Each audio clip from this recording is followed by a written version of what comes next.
Prescription drugs are an important part of healthcare for everyone in New Jersey, from the person who just needs a week of antibiotics to a person who needs daily medicine for a chronic illness. So PDAC is the Prescription Drug Affordability Council in New Jersey, and it is an independent council made up of policy and industry experts who meet monthly, and they're tasked with gathering information and data about prescription drug costs and prescription drug pricing. They will be analyzing that data to understand what is happening with pricing in New Jersey within the New Jersey context, within our specific health and economic conditions. And then they make recommendations based on that about what will most effectively and efficiently address the prescription drug affordability crisis. The council's meetings are open to the public. You can join on Zoom and watch the meeting, listen to what they talk about, and provide feedback. The council's analyses and reports will empower policymakers to pass crucial, needed reforms that lower drug costs for all New Jerseyans. The thought process was, let's utilize this new board, this new group of individuals that are holistically looking at issues, and to get their input. My hopes are that the council provides us in-depth understanding about prescription drug costs in New Jersey so that we can finally take action to address the affordability crisis and help New Jersey families pay for their medicine. Legislation that I was putting forth was an additional reform around the pharmacy benefit managers. They're the middlemen associated with getting access to your prescription drug medication. And in particular, in the United States, it's very unique. The United States is the only one that have this, and there are three PBMs that control virtually 80 to 90% of the medications that we have access to. Well, we have PDAC. We have this thought, this group of individuals that are focused in on what are the drivers. It is not a decision board, it is an advisory board. And that is saying, well, we are collectively smarter than any individuals, and that was the purpose of bringing it to them, is to get additional input. And I'm glad to see that some of my other legislators are also following suit of taking advantage of this board. Prescription drug affordability is really part of a larger question, a larger challenge we have here in New Jersey and really across the country as it relates to healthcare affordability. The idea was what additional reforms might be needed to help put some additional controls in place to bring down the cost of prescription drugs. One of the things that concerns me is the vast majority of the changes that have taken place over the years has been shifting the cost, not eliminating costs.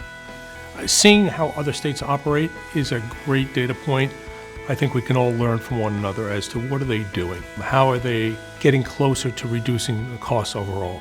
We in Maryland, or states with a PDAB, say we are going to only pay a reasonable amount. And in 2019, Maryland enacted a law to create the Prescription Drug Affordability Board and gave the board authority to put upper payment limits on what state and local governments in our state pay for high-cost drugs. The state of Colorado on October 3rd, 2025 became the first state to use its upper payment of authority to say the drug corporations wanted to charge $50,000 a year for this drug. And Colorado Prescription Drug Affordability Board said in Colorado, we're not paying any more than $33,000 based on this amount that Medicare now pays for that drug. And as a result, the people of Colorado will save over $32 million a year. Everyone's united around trying to drive down healthcare costs, but we don't want to trade off quality. So we have to be mindful of when we apply pressure of driving down costs, we're not saying, but wait a minute, don't remove access, don't remove quality. An upper payment limit basically says the drug corporation can have whatever price they want, but we in our state will only pay a reasonable amount. That's what other countries do. That's why prescription drugs are so much less expensive in France and Canada and Britain than they are in the United States, because they put essentially upper payment limits on what they pay for high-cost drugs. People are grappling with the rising cost of healthcare. And as we look at that, and it faces every family, people are wondering how are they going to be able to afford their health care coverage? And then how does that translate to the quality care that they're going to be able to receive? We are very grateful for the National Inflation Reduction Act, enacted in 2022, which allows Medicare for the first time to negotiate with the drug corporations. And that will save people on Medicare hundreds of billions of dollars a year because of this negotiation. But that only applies to people on Medicare. And we need the states to fill that void and help the rest of us afford our drugs. Drugs don't work if people can't afford them. And we all hear stories of people who've had their lives devastated because of high-cost drugs.